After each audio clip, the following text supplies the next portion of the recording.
factions in the game are designed to be entirely different in the way that they approach warfare. So the Echelon are technologically advanced. They've got really cool toys, they've got superior firepower, great mobility, and well trained. Where the Psi, on the other hand, are very much like guerrilla fighters, freedom fighters, and over thousands of years have developed these internal special abilities.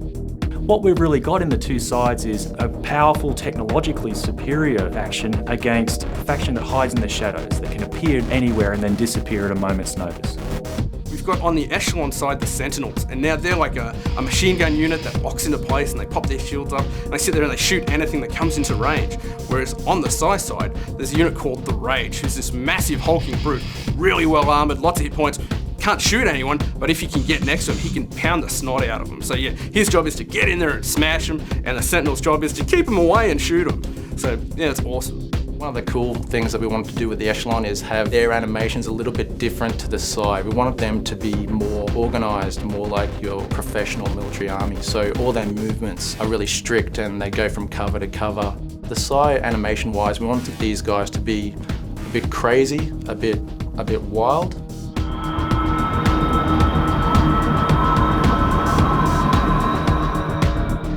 At the start of the game, we wake up as the lead character, Aiden Geary. He's a commander in the Echelon forces who has just woken up from hibernation. He's been sleeping for the 1,000 years, waking up into this new world that's in utter chaos. There's also a hint during the opening that Aiden Geary is also kind of part Psi.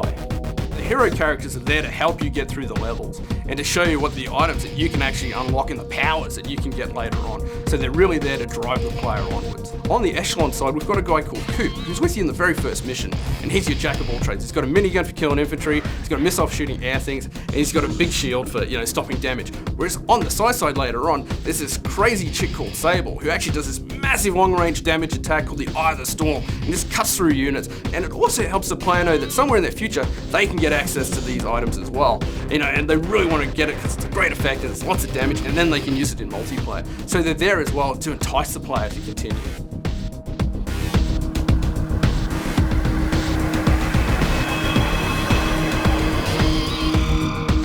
As someone who's been playing RTS competitively for 5-10 years now, the thing that really excites me about this game is just the diversity of units we have. I mean, they're so different from what you normally get in a strategy game, and the way you can use them is so different. You can get around the map in ways that I never really imagined in a normal RTS, climbing up walls and jumping over gaps. It's a really unique way of playing.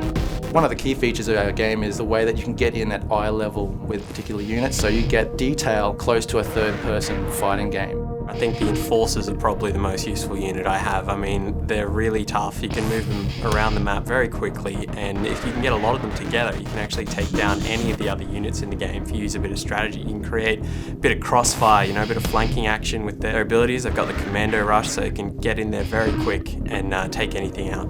In the past, graphics in RTS games haven't really been the focus, but because we've got the hardware to do it these days, we're really looking forward to being able to show you the graphics that we've got in our game.